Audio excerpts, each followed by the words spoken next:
This is a special episode of The War on Cars. I'm Doug Gordon. I'm here as always with Sarah Goodyear and Aaron Naperstek. And maybe more like an emergency episode. Yeah, special sounds like it's going to be fun. This is not going to be fun. It might be fun to just vent, but we're not sharing fun news. No.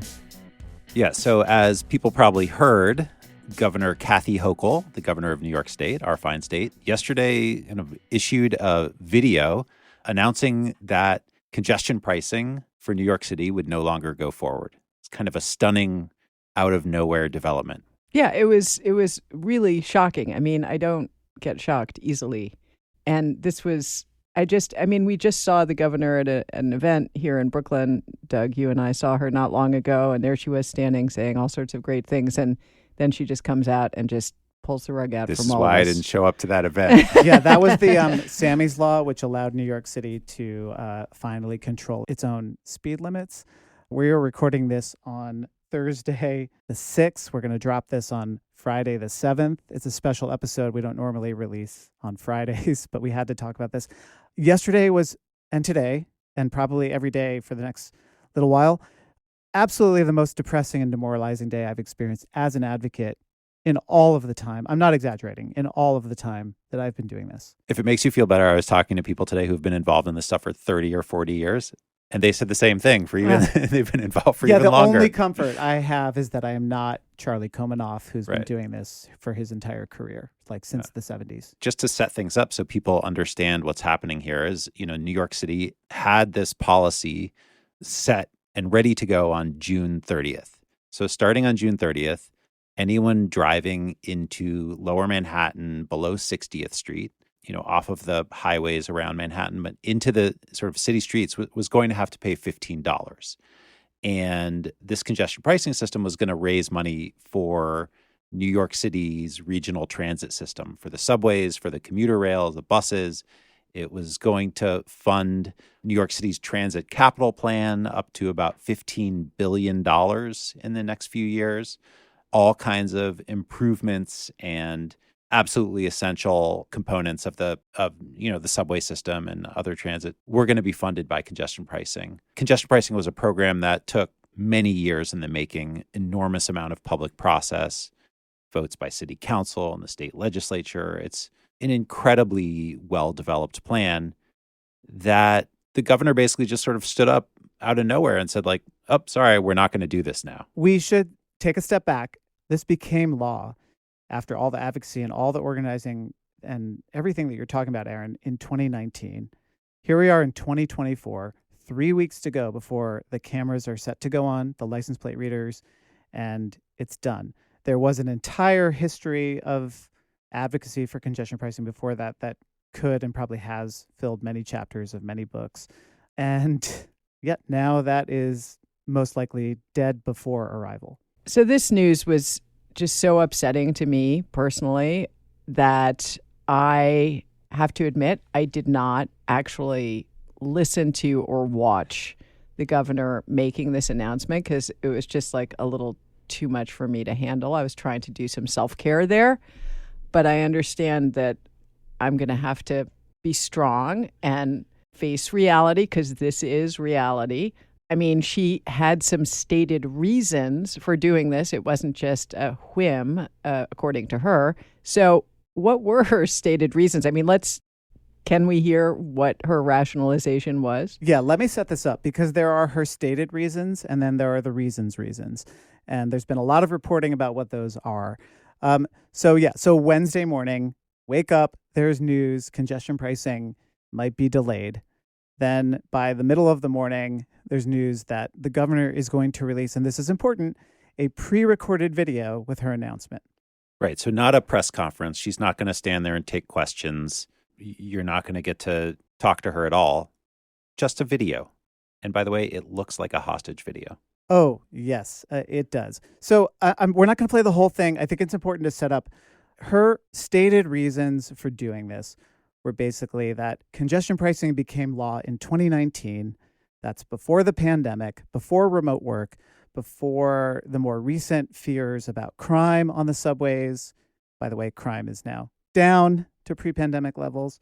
She talked about how in 2019 there were record levels of tourism in Manhattan. By the way, tourism is now surpassing those records. The only real true thing, she said, was that office vacancy is still up. We have something like 40% of offices are empty.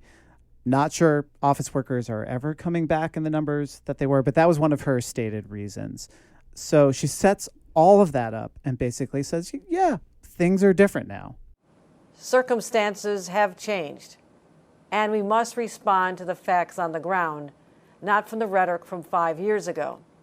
So after careful consideration, I have come to the difficult decision that implementing the planned congestion pricing system risks too many unintended consequences for New Yorkers at this time. For that reason, I have directed the MTA to indefinitely pause the program.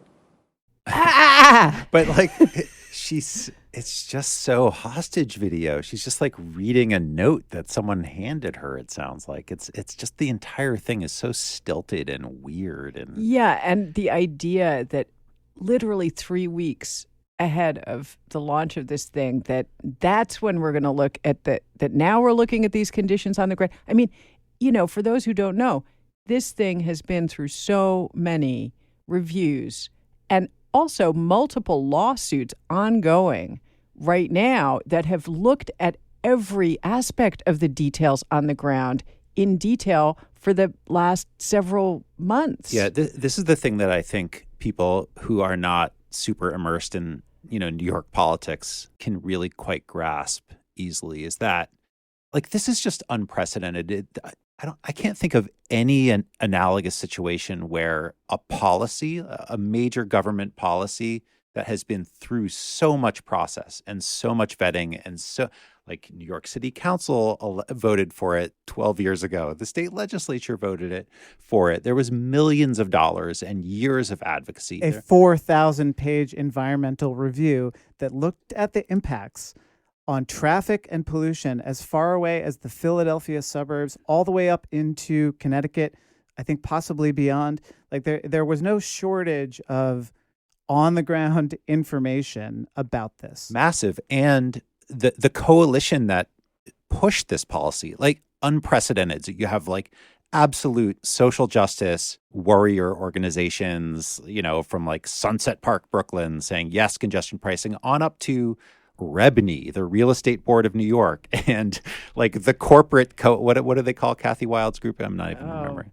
Rob, it's just like these are not groups that like are normally major hanging business out, orgs, singing "Kumbaya," linking arms, hand in hand to fight for the same cause. So it's really hard to think of any analogy where so much government process has been done, and then a kind of one elected official just sort of stands up and says, no, you know what? Like, sorry, 3 weeks to go here. We've dropped about $1 billion to set up this congestion pricing system.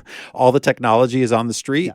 We're gonna get into exactly what kind of money she is letting on fire, but it is a lot of money. All of the transit system's funding is on the line, like a $15 billion capital plan. There's no real way of filling that hole. And we're just going to not, like, she just stands up and says, we're not going to do it. I think we're going to listen to more of Hochul's speech. And it's really important to hear what's not in the speech, because she says circumstances on the ground have changed. Tourism, crime, office vacancy, et cetera. All of these things have to factor in. What does she not mention? It's a lot worse than 5 years ago? Fucking climate change. And she does not mention that. I mean, she does talk about pollution later in the speech, but she doesn't really mention the prime goal of this. It's right there in the name, congestion pricing. It is to reduce as much traffic congestion in the city as possible. And there's no better program to do it other than pricing the cost of driving. I just am so enraged that I wanted to just point out that on the governor's own site, it talks about her leadership on the climate issue and says, as governor, Kathy is committed to ensuring that New York leads the transition to a clean energy future and advances climate justice. She's working tirelessly to ensure that New York is a global leader in the fight against climate change, and she will continue enacting policies to protect our communities and the next generation of New Yorkers. That's from her website. And we played parts of the speech that she gave last, a few months ago when she was announcing that this was starting. We played a chunk of that on episode 111, like a few months ago with Diana Lind. And you can hear it. She's pretty great. She's like, we need to do congestion pricing for climate, for traffic, for air quality, funding transit, all the reasons. I walk the streets of this city almost every day, and I see it. And I know the anxiety people have when you're at the intersection and cars are flying through and and the delivery trucks are jammed up. They can't make their deliveries, and they're getting frustrated, and the cars behind them are all beeping because they can't get through. It is chaos. It is chaos. And think about the pedestrians just trying to get around, the bicyclists, the delivery people. It is dangerous for them. But all this concentrated activity, the vehicles sitting there idling because they cannot move, and our buses that are not moving, it's also creating all this exhaust and emissions that our people are breathing. As I mentioned at the outset, we're more cognizant of what's going into our lungs these days, and we're experiencing the effects of the wildfires in Canada. What about the wildfires that are happening on our own streets right here, coming out of the exhaust pipes from all these vehicles?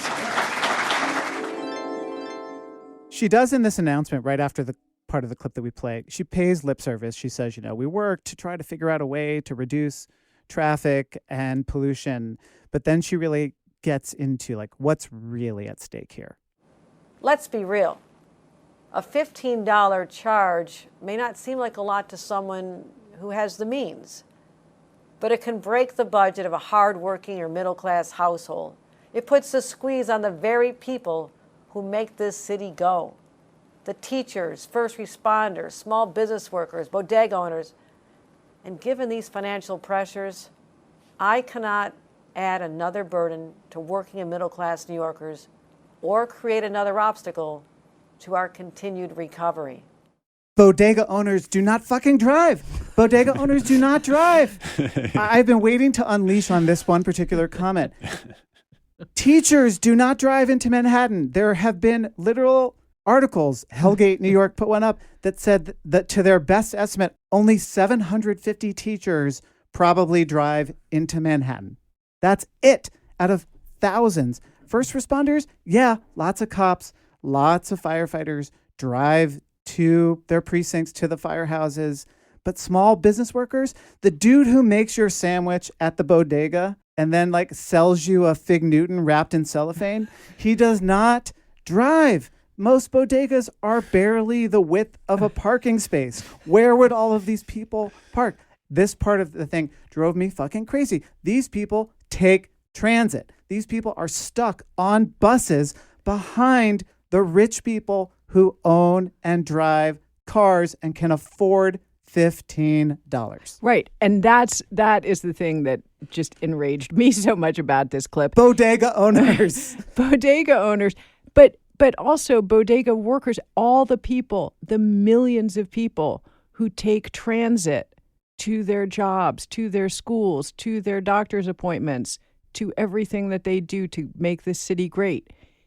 Those people somehow don't exist in this scenario, and we don't have to worry about them having any burdens. We don't have to worry about the fact that their way of getting to work is falling apart and getting more and more expensive and just degrading to where it's barely usable. That somehow doesn't matter at all. I've always said that what coal miners are to Republicans, drivers are to Democrats. They are the working class. Republicans will never care one whit about service workers and retail workers who make $10 an hour or less, who are the real working class, because those are largely Black women and people of color. And Democrats don't give a shit, at least in this state, especially in this state, about the people of color, the low-income people who take the bus. They don't exist. Working class equals drive. Well, and everybody takes the bus in New York City. Everybody it's not takes it's not like the bus in a lot of other U.S. cities where it is just, Yeah. Anyways, This is all BS. That's probably why it sounds like she's reading and she looks like she's in a hostage video, because she doesn't even believe what she's saying. Let's talk about like the real reasons why this is happening. Oh, you don't want more rage juice? Oh, if you have more rage, I got we another. can. Oh, bring Okay. it on. And Bring then it we on. can talk about This what's is a sort really of- happening here. Yeah, this is a sort of continuation of the theme. So let's play this. Okay. This decision is about doing what's right for the people who make our city thrive. It's about standing up for the hard-working men and women who get up every single day, do their jobs, and just want a fair shake. The little guy who feels no one listens to them. I'm here to say, we are listening. This decision is about you. And to those cynics who question my motivation, I approach every decision through one lens. What is best for New Yorkers? And we need to make sure our solutions work for everyone, especially those who are struggling to make ends meet. It's just such insufferable bullshit. It's really hard to bear. The little guy. I mean, the little guy driving into Lower Manhattan in his Audi Q7 or something. And paying you know? $57 to park at a garage. Yeah. Yeah.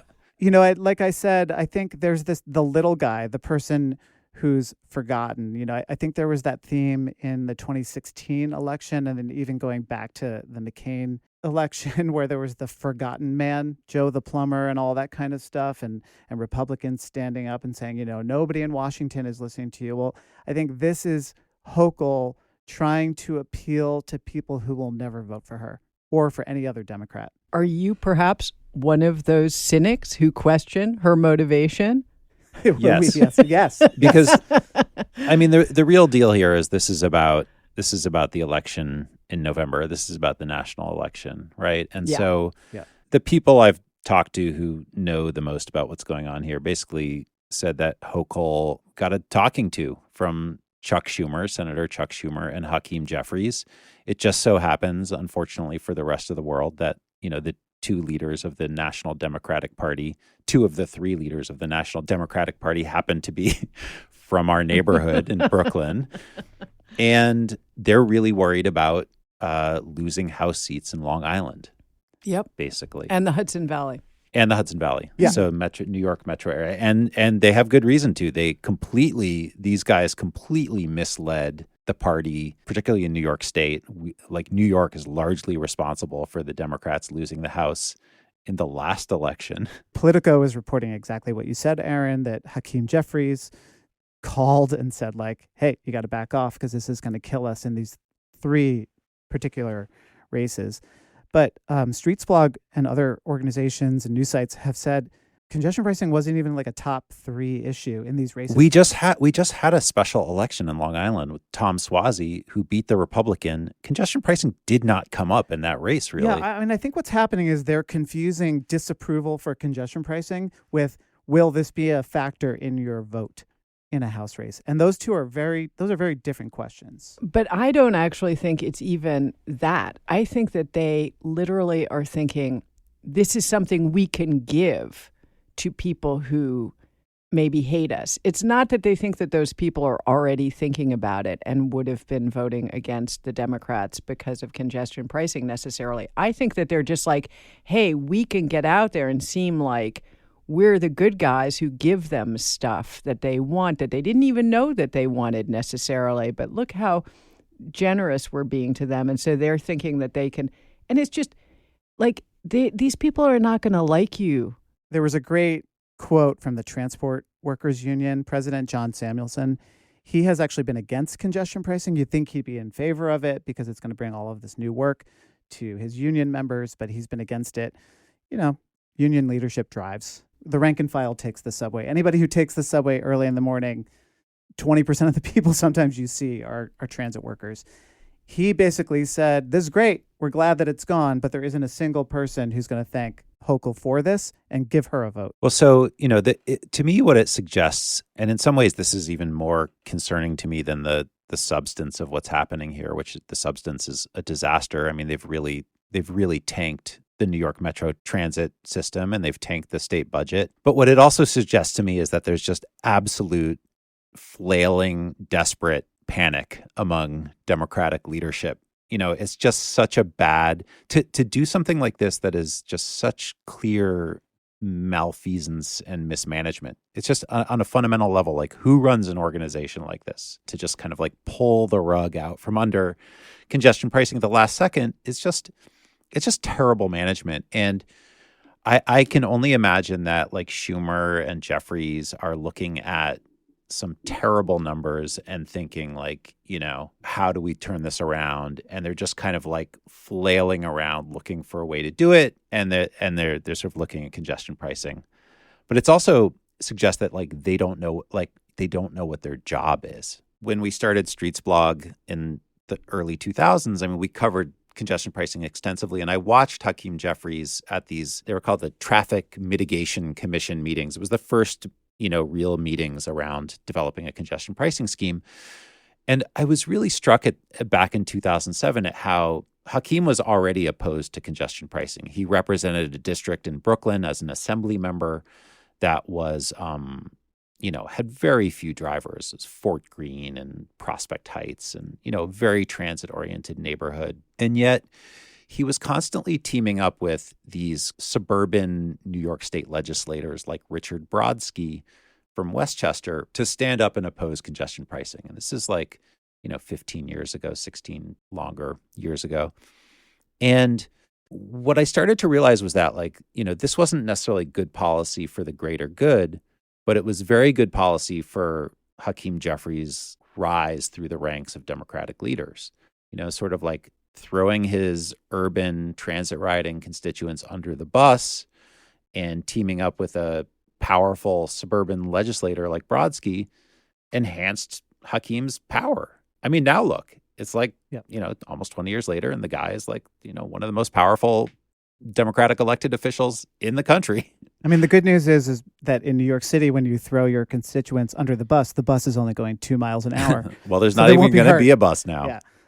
So there's kind of two things I want to hit on here. Tri-State Transportation Campaign, an advocacy organization, nonprofit, put out a response, and they had a whole lot of stuff before this even happened about what is the actual impact on drivers in the region in New York State, New Jersey, and Connecticut.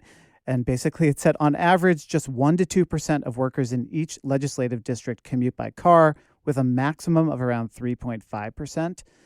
Thus, the congestion pricing fee will affect only a tiny segment of the workforce, debunking the myth that it will broadly burden commuters. So like a direct shot at what Hochul later says in her speech. Furthermore, the fee's impact is consistent across districts in both New York and New Jersey. Between 97 and 99% of workers remain unaffected by the fee, reinforcing its fairness and equity. With that in mind, here is how Hochul closes out her speech. But in this moment of financial stress, high inflation, and already the high cost of living for so many New Yorkers, my focus must be on putting more money back in people's pockets. And that's why I must stand up for them and say no to implementing the congestion pricing toll at this time. In the coming months, I'll work to continue working with the city, state, and federal leaders to ensure we can achieve the objectives of congestion pricing without putting undue strain on already stressed New Yorkers. There never is only one path forward. Together, I'm confident we'll be able to deliver the world-class public transit that riders deserve, ensure a cleaner planet for future generations, and to continue to fuel the vitality and the comeback of New York City. Thank you. Oh, fuck you. Sarah could barely contain. I could see like a cartoon character, a red line just going up, like across her torso, up her neck, and then steam coming out of her ears. I mean, so yes, only 1% to 2% of people across most legislative districts in the region drive into Manhattan alone, but she's going to put more money back in people's pockets. Never mind the transit riders who are probably going to see fare increases or who will be stuck in traffic and have to pay, let's say, a fee when they're late to pick up their kid at daycare or get fired when they're late to work. It's just all bullshit. I do really want to talk about the money involved here because it's the governor's job to manage the state, to be a manager and to think about the budget and where all the money is coming from and going. And she's saying that she is going to be able to just do all of the things with that congestion pricing was supposed to do without taking that money out of the pockets of New Yorkers. So let's talk about that. Yeah, and I do think there's an important thing in her speech along those lines where she never says she's ending congestion pricing. She never says she's canceling it. She only says things like, we are postponing it, we are suspending it at this time, because there's a law. The law says that the MTA has to raise this money to fund all of these projects. A lot of projects that were already underway under the capital plan. I think the only people who knew of this news were like Chuck Schumer, Hakeem Jeffries, Kathy Hochul, and like the one lawyer she filtered this speech through. Yeah, I mean, there are some questions around the legality of this. She doesn't actually have the ability to sort of unilaterally stop it, but she's the governor, so she can sort of decide not to flip the switch on. But there will be a kind of attempt at getting a judge to just tell the MTA that they have to flip the switch on June 30th, as they're legally mandated.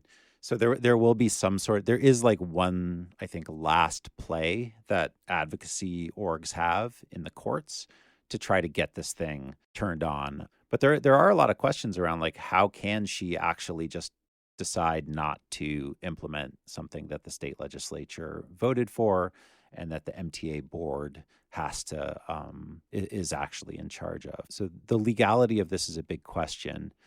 But the politics, I mean, what's apparently happened already is that the state legislature, which is, it's a New York State is a one-party town, and most of the legislators in both the Senate and the Assembly, they're from the city, they're from New York City, and they have the ability, they have the super majorities that they could actually tell Kathy Hochul, like, go blow, like, we're overriding you, we voted for this, and we're doing it.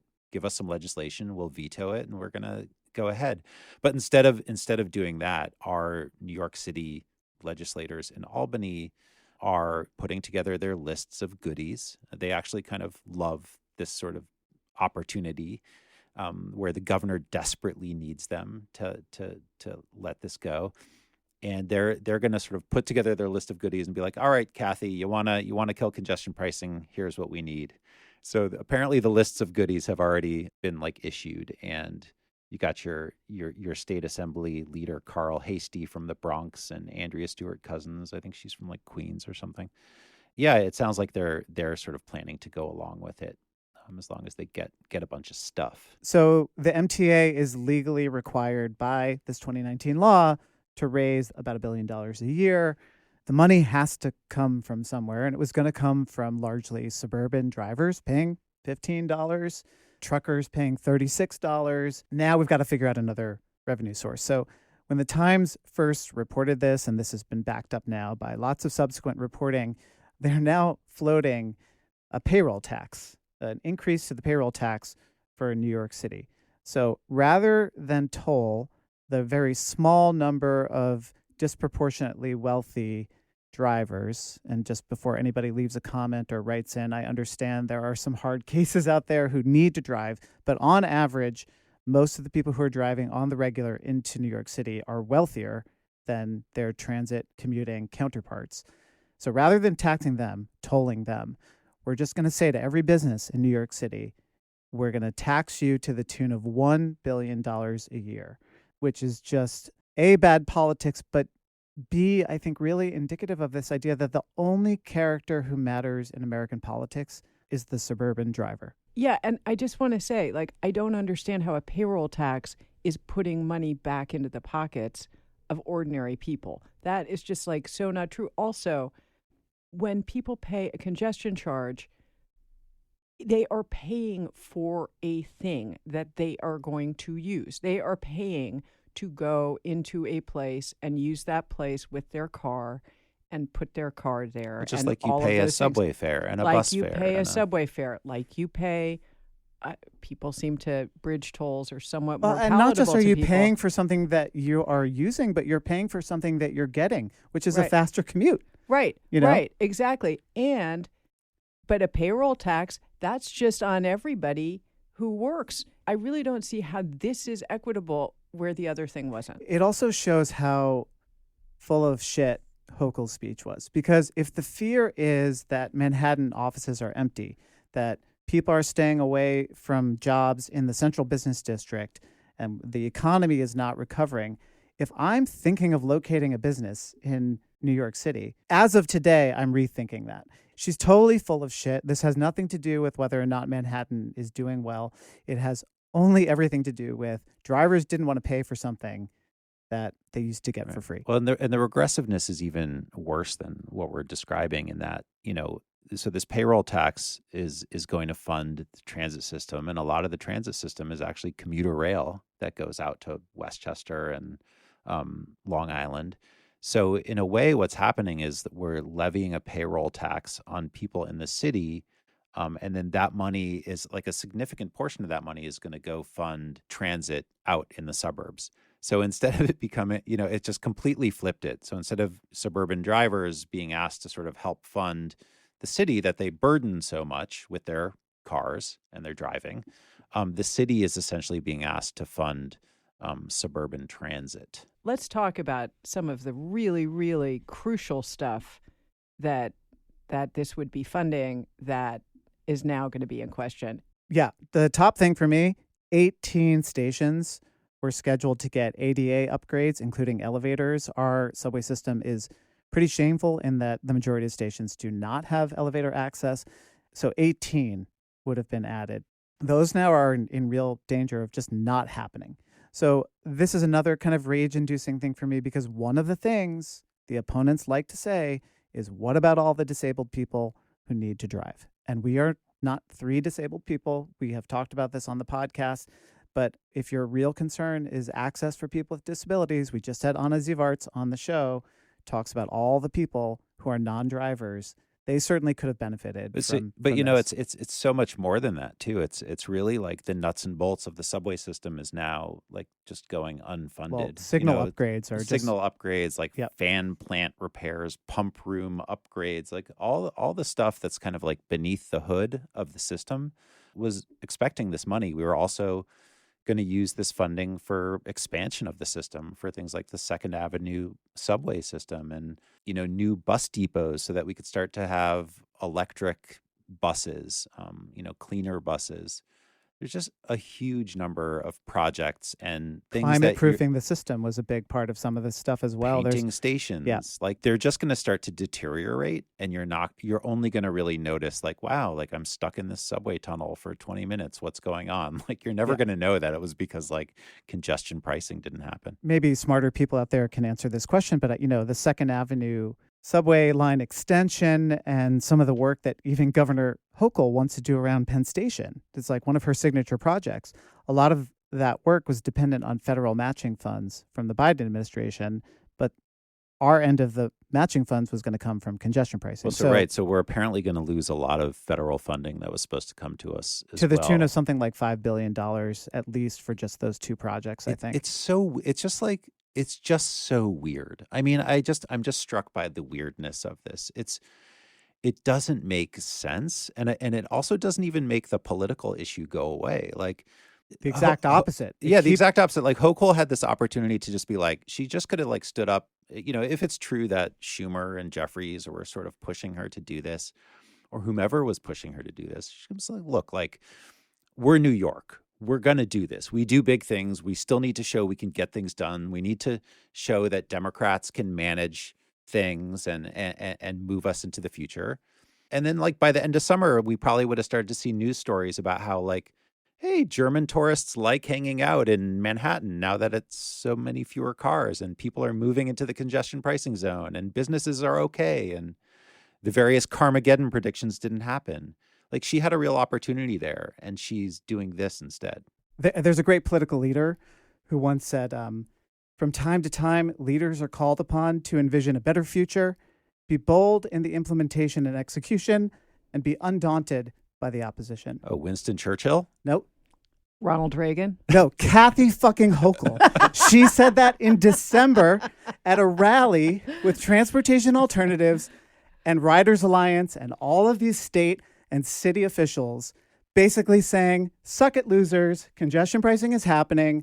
I'm the person who's going to finally get it done. Look at me. And now she just totally reversed. Okay, so I have a question. I have a friend who lives in East Harlem, and a piece of equipment recently appeared in front of her house, a very large piece of construction-ish equipment. And she's like, what is this? And she called 311. She's like, this can't just sit in the middle of my street all this time. Well, she got a really nice letter back from a guy who said, hey, we're the company that has the contract for phase 2, contract 1 of the 2nd Avenue, the next phase of the 2nd Avenue subway expansion. So, here are these companies that have gotten these contracts and gotten money to put these things in places in preparation for doing their job. So what is going to happen to me? And maybe you guys can help me understand what is going to happen. I mean, there's a lot of money that has already been spent. There's way more that is promised to be spent. And there are private companies. What happens with them? Aren't they going to sue New York and say, like, what's up with your changing policy here, folks? Yeah, so there's a company called Transcore.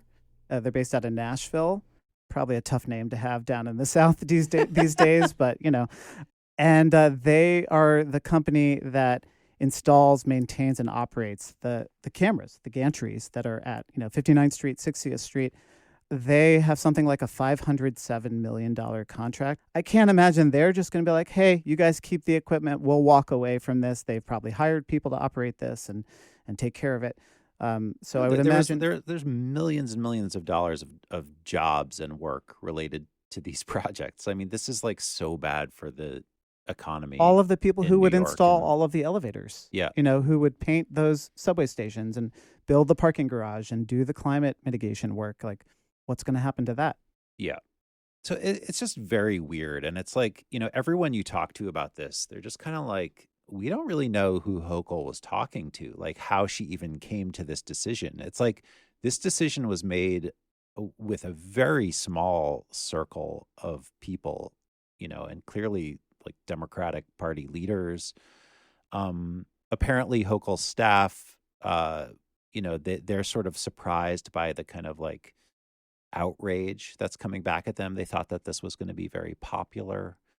Well, here's the thing. Like, are we wrong? Like, is it going to be popular? Like, let's try to challenge ourselves a little bit here. Like, is there a universe in which Kathy Hochul has just done something so smart and shrewd? And saved us from fascism, right? She's saved us like, from fascism. Saved the republic by delaying. Like Hakeem Jeffries becomes the majority leader in the House, and it's all thanks to these 3 or 4 House seats that we saved because drivers didn't have to pay $15. And then in January, she'll just say, like, okay, now we've looked at it some more, and now we're going to start it after all. I mean, was hoping that was the, all right. So, I mean, there's two questions. Like, one, is this smart politically? And 2, like, is this just some sort of like little dodge where she's like, oh yeah, we're not going to do this. And then after the election, she does it. But so taking the first one, I mean, I feel like, no, I think I think this doesn't actually take congestion pricing out of the political dialogue. Like if the goal was to be like, oh, Democrats, they're not going to do this. I mean, congestion pricing is now going to be a huge fight throughout the summer and into the November elections. So we're going to keep hearing about it. Whereas like we could have turned the system on and potentially just started hearing good things about congestion pricing by the end of the summer, hopefully, like people starting to see the benefits. And indeed, that is what happens in places that have done congestion pricing. So there's a famous chart that has probably made the rounds to a lot of our listeners about the political valley of death. Anybody who's ever worked on any sort of transportation-related project or new social change, the smoking ban, always controversial, the most controversial. Bike lanes. Right before it launches. In Stockholm, congestion pricing had something like a 36 to 40% approval rating right before implementation. They then did a poll about, I think, 3 to 6 months later, and that was over 50% approval. And then by the time you get to a year or 2 out, it's just completely reversed, and it's something like 70 or 80% approval.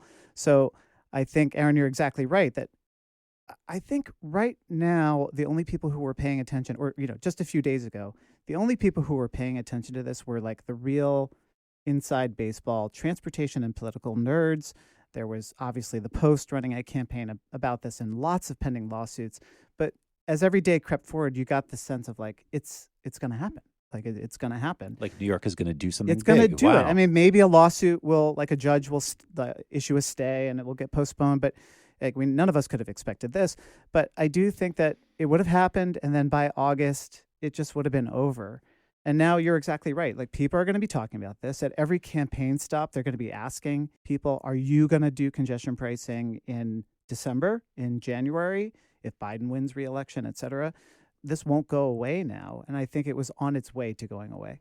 Okay, so I have just like one positive thing that I thought yesterday that was like the one positive thought that I had, which was that I would not have to, when those cameras got turned on, when it went into effect, hear from certain people that I know. And I just was thinking, oh, wow, like I'm not going to have to defend congestion pricing in late June. I'm going to actually be able to like do something else with my life. So that is a small plus, but that is like literally the only plus. One other small plus is that I was planning to go on June 30th to 60th Street and stand there with our recording equipment and talk to people. And now that's off the calendar. So I guess I can go to the beach. Right. It might be really hot that day. So that's cool that you don't have to do that. Yeah. I had just really hostile ideas for what I was going to do on June 30th. Can I, just to, get us back to just pure rage, can I just read you one more quote from Kathy Hochul? Okay. This is just unbelievable. She was at the Global Economic Summit in Dublin, and this was at the end of May. So as we're recording this, just about 2.5, 3 weeks ago, she talked all about how London, Stockholm, Singapore, Milan have done this. New York, we started talking about this 60 years ago, and finally she is the one who's got it down. And she ended this little speech by saying, it took a long time because people feared backlash from drivers set in their ways. But much like with housing, if we're serious about making cities more livable, we must get over that. That was 2.5 weeks ago. Right. So this is the thing. It's just like the level at which she's just destroyed her credibility is stunning. Like, I just don't think I've ever seen something like this happen. Like someone just immolate their own political credibility. Well, and that's the thing is, like, think about how congestion pricing actually finally happened after, as she's saying, 60 years. In 2018, 2019, we had the summer of hell. Like, we had these images of people almost literally clawing their way out of broken down trains subway with like trains. steam and fog, like really like absolute crisis in our transportation system. And people were just publicly, Riders Alliance, Transportation Alternatives were publicly shaming Cuomo into finally supporting this and getting it over the finish line. And it took public shame to get him to do it. Yeah. And now what she had on Cuomo was that like she could run around and say, I'm the governor who finally got it done. You got rid of that guy. You got me. I got it done. By the way, she also could have said, you know what? This was Cuomo's thing. Mm-hmm. I happen to be the governor now. I got Absolutely. no choice. My hands are tied. It's the law. Look, there could be flaws here, but it's the law. I've got to implement it. It's not me. Blame Andrew. Like she had a number of different ways to approach this. Oh, absolutely. I mean, I think, Eric Adams is another good example where this is a state program, not a city program. So he is not responsible for it, but, he's come out against it in many different ways. Whereas he could have done exactly that. And then if it worked, which it probably would, he could have just said, look at me. I'm the mayor who finally got you. He takes credit for all kinds of things that aren't his. And nobody ever gets a political gift like this with an easy out, as you're saying, Aaron, and a great way to take credit for something you had nothing to do with. And they just botched it completely. What's also really just so disturbing about this is like, Trump has been making this into a campaign issue. So he's definitely mentioned congestion pricing. Democrats want to tax your cars. Democrats want to take away your cars. It's become part of this line of attack he has about electric cars and Democrats and cars, which, hey, good for the war on cars. Like right. we're culturally relevant. So Trump's been doing this attack and congestion pricing has been part of it.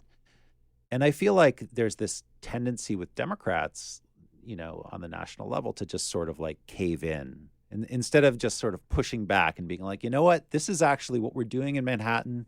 This is like the future of the city. This is what the post-pandemic city is going to be about. It's going to be good.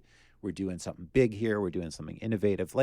Whatever. Instead of defending it, they've kind of just caved to this like brain-wormed, two-time Trump attack. popular vote losing convicted felon. It's incredible that they think he has any power. Yeah. Yeah. And by thinking that he does, they give it to him. And the Democrats have been spiraling into a political incoherency that is rivaled only by the Republican political incoherency. And everyone, you have to go vote for them still. Yeah. Yes. So By the that's- way. Yeah. I mean, so that's the other thing. And we all kind of Or we're doomed. Yeah, well, we talked about this a little bit before we started recording. And, I will be the first as a Jewish American to say, you have to vote blue no matter who, as the saying goes, because the alternative is much worse. But I do worry that after so many elections of saying that, it's so demoralizing that we are not voting for a better world. We are only voting to prevent a worse one. And I would like to be excited about who I'm voting for. I would like to really feel like I want to go out there and campaign and donate and organize. But I don't feel that way. I just feel like I just want to make sure like gay and trans people maintain the minimal rights that they have. I want to make sure that immigrants are not rounded up and tossed out of this country. So please vote for Democrats. Like, yes, I'm going to do that. And yes, all of you out there should do that. But it is very hard to have any conversation with people and say, you're wrong. You really should vote for Democrats. Like, I don't blame people for feeling totally demoralized because I do. Yeah. And it really gets, what you're getting at to me is just a core feeling that this gives me, which is, if you can have all of this government public process, all of, this congestion pricing thing, it went through so much to get to this point. And for one person to be able to kind of like pull the rug out from under it like this, just kind of at a whim, it kind of calls into question, like, do we have a functioning government? Do we have a functioning democracy? Because this ain't it. A functioning democracy doesn't let, Queen Hochul just sort of like end like a huge democratic process this way. I mean, as the Supreme Court has shown us, laws are fake. Well, right? That's kind of what it's starting to feel like. And I guess, to your point, Doug, I do feel like it's like as demoralizing as this is, it's important to remember, like, actually it can get worse. Yeah. It can get worse. It can get a lot worse. It can get a lot worse. So like that is really, basically what I'm voting for now. Well, the Getting lesser worse. of two evils is still less evil, right? So you have to vote for less evil. That's not an original line. I've heard that many, many times before. Harm prevention is a perfectly valid voting strategy. It just sucks that that's all we can muster. I will say some positive news, I think. Everybody is now talking about congestion pricing. I think this is a thing that we would have all been talking about had it gone into effect, and that would have been a much better way to talk about it. But I have fielded so many emails and phone calls and texts from friends, old contacts, who want to know what they can do to turn this around, who I never thought were transportation advocates of any sort, but who are New York City subway riders and understand that this would be better for them. So, my experience, John Orcutt, who's a former policy director for DOT, I think he once said that NIMBYism often sows the seeds of its own demise because they make these really ridiculous claims that are so patently false that they cause people who wouldn't otherwise be paying attention to say, that is false and ridiculous. So you have all these people who are now paying attention, understand that like the elevators might be gone and they might not get one at their local station, or that their commute is going to get worse, or that their planet is going to get a lot hotter, and they want to know what they can do. So it would be great if we didn't have to go through this process for people to experience that a better world is possible. But I do think that is a silver lining. Like you said, Hochul apparently didn't seem very prepared for the backlash. And so there was much more of it than even I expected, I think. Yeah, and I want to give a shout out to Transportation Alternatives and Riders Alliance and Tri-State Transportation Campaign, in particular for the work that those three organizations have done in organizing an immediate response. There were phone campaigns immediately launched, petitions, there have been rallies planned and are planned for the next few days. So, those are the organizing opportunities that can then positively propel this movement into the future. We're going to put links to some of those campaigns in the show notes because this is a sort of emergency episode. And we want you to, our War on Cars listeners, especially if you live in the New York region, in New York State, Connecticut, New Jersey, and you are affected by this, you can call the governor's office at 518-474-8390. We'll put a link to that in the show notes as well. And might take a while to get through. It took me a half hour on hold this morning, but you can unload politely on whatever staffer picks up the phone and tell them that you disagree. And call your state assembly member and your state senator. And those guys actually, they technically have the ability to stop this. So call them too. One more thing. We have a lot of listeners who are nowhere near New York City.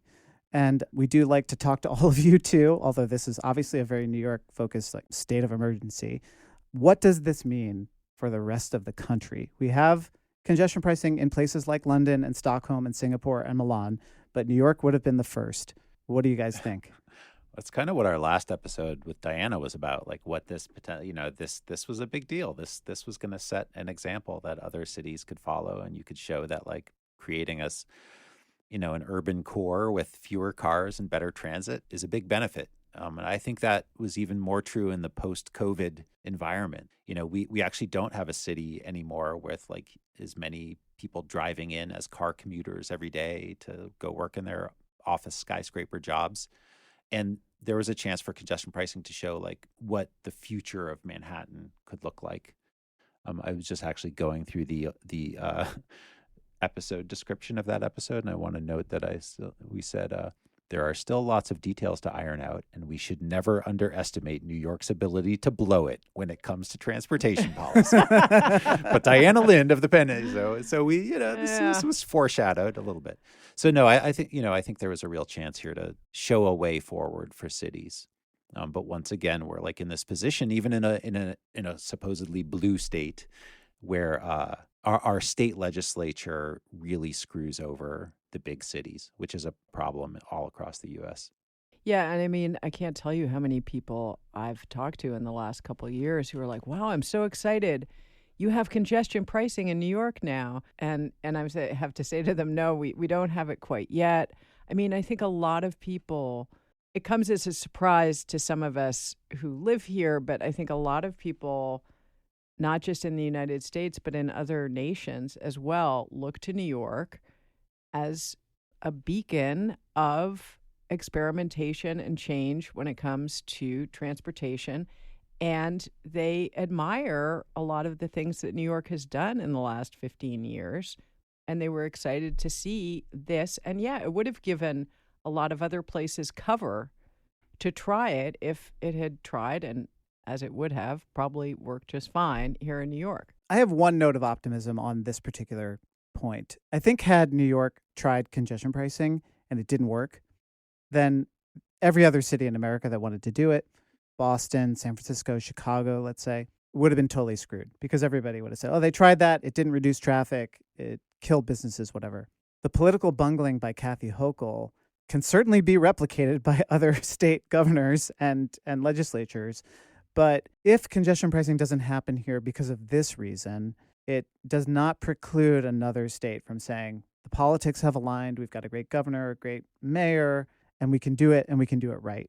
And we won't be as ugly and messy as New York was. So there is that. Yeah, and maybe it could be a kind of a thing where it'd be like, Chicago, here's your chance. Say famously well-managed and non-corrupt Chicago. Well, no, but to say yes. These people in New York think they're all that. They couldn't even get greatest this done. City in the world. Look at us, man. Look at us. Yeah. We got this done. Please take up the challenge, my friends. I don't know. There's still some vague small chance that this could get overturned if we get the right judge. So I'm still hoping it might happen somehow, but it's not looking great. You just have to hope that judge does not drive to work in Manhattan. Yeah, they probably do. But let's definitely cover ourselves here. Let's hedge. This all could turn out well in the end if the MTA board magically. I mean, isn't the MTA board? Yeah, the MTA board might. They're sort of on the hook here, and they're supposed to be in charge of this decision. And the governor sort of controls the board, but they're also kind of independent. There's some things that could happen. Yeah, we should sort of explain that. I think the MTA board sort of acts like a corporate board that cannot act against the fiduciary interests of the agency it represents. Exactly. And so they can't very well turn this down. And they're going to get governor, sued for sure. Right. Without they can't, without another revenue source to replace this that just magically swaps one for one, they can't vote in favor of what the governor is doing here. We should just apologize to the rest of the country for, having subjecting them to our parochial New York, Brooklyn Democratic machine politics. Literally the whole country is held hostage to do Brooklyn Democratic machine guys right now. Yeah, and one dude from Queens who could be our next president God, and our what a last and nightmare. next president. So, New York, the gift that keeps on giving in so many ways. There you go. You're welcome, everybody.